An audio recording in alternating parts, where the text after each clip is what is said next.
शिव पुराण विद्येश्वर संहिता 24वां अध्याय। भस्म धारण की महिमा। सूत जी ने कहा, हे ऋषियों, अब मैं तुम्हारे लिए समस्त वस्तुओं को पावन करने वाले भस्म का महात्म्य सुनाता हूँ। भस्म दो प्रकार की होती है, एक महाभस्म और दूसरी स्वल्प भस्म। महाभस्म के भी अनेक भेद हैं। यह 3 प्रकार की होती है, श्रोता, स्मार्थ और लौकिक। श्रोता और स्मार्थ भस्म केवल ब्राह्मणों के ही उपयोग में आने योग्य है। लौकिक भस्म का उपयोग सभी मनुष्य जन कर सकते हैं। ब्राह्मणों को वैदिक मंत्रों का जाप करते हुए भस्म धारण करनी चाहिए तथा अन्य मनुष्य बिना मंत्रों के भस्म धारण कर सकते हैं। उपलों से सिद्ध की हुई भस्म आग्नेय भस्म कहती है। यह त्रिपुंड का द्रव्य है। अन्य यज्ञ से प्रकट हुई भस्म भी त्रिपुंड धारण में काम आती है।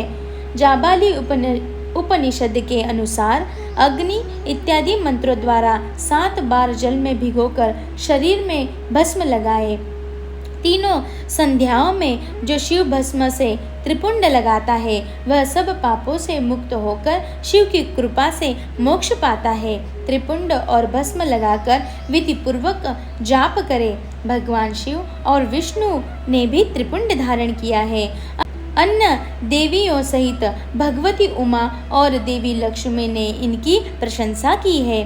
ब्राह्मणों, क्षत्रियों, वैश्यों, शूद्रों, वर्ण संकरों तथा जाति भ्रष्ट पुरुषों ने भी उद्धूलन एवं त्रिपुंड रूप में भस्म धारण की है।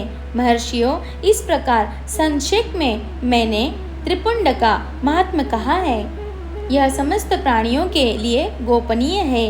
ललाट अर्थात माथे पर बाह्य के मध्य भाग से बाह्य के अंत्य भाग जितना बड़ा त्रिपुंड ललाट में धारण करना चाहिए।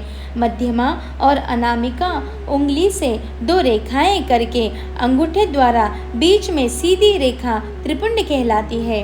त्रिपुंड अत्यंत उत्तम तथा भोग और मोक्ष देने वाला है। त्रिपुंड की एक एक रेखा में 9 देवता हैं जो सभी अंगों में स्थित है। प्रणव का प्रथम अक्षर अकार, गार्हपत्य, अग्नि, पृथ्वी, धर्म, रजोगुण, ऋग्वेद, क्रियाशक्ति, प्रातःसवन तथा महादेव ये त्रिपुंड की प्रथम रेखा के 9 देवता हैं।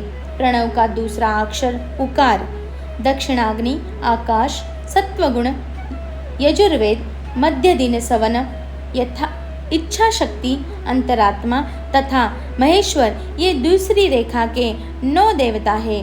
प्रणव का तीसरा अक्षर मकार, आहवनीय अग्नि, परमात्मा, तमोगुण, द्युलोक, ज्ञान शक्ति, सामदेव, तृतीय सवन तथा शिव ये तीसरी रेखा के 9 देवता है। प्रतिदिन स्नान से शुद्ध होकर भक्ति भाव से त्रिपुंड में स्थित देवताओं को नमस्कार कर त्रिपुंड धारण करे तो भोग और मोक्ष दोनों की प्राप्ति होती है।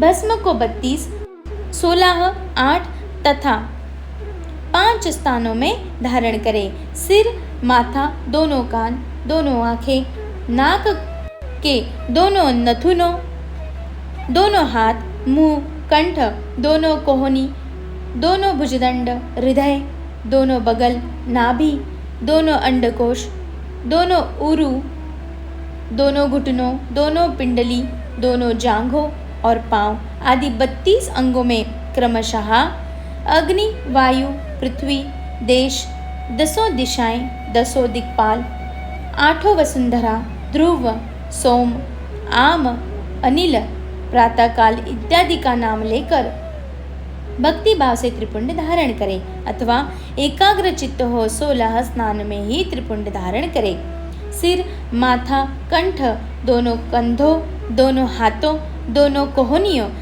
तथा दोनों कलाइयों, हृदय, नाभि, दोनों पसलियों एवं पीठ में त्रिपुंड लगाकर इन 16 अंगों में धारण करें।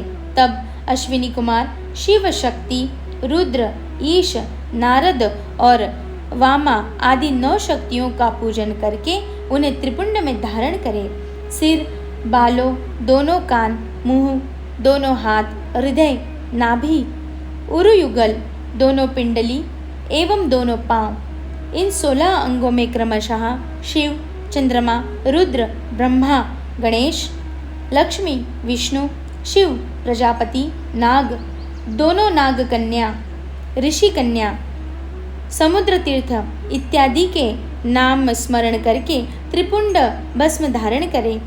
माथा, दोनों कान, दोनों कंधे, छाती, नाभि एवं गुह अंग आदि 8 अंगों में सप्त ऋषि ब्राह्मणों का नाम लेकर भस्म धारण करें, अथवा मस्तक, दोनों भुजाएं, हृदय और नाभि, इन 5 स्थानों को भस्म धारण करने के योग्य बताया गया है।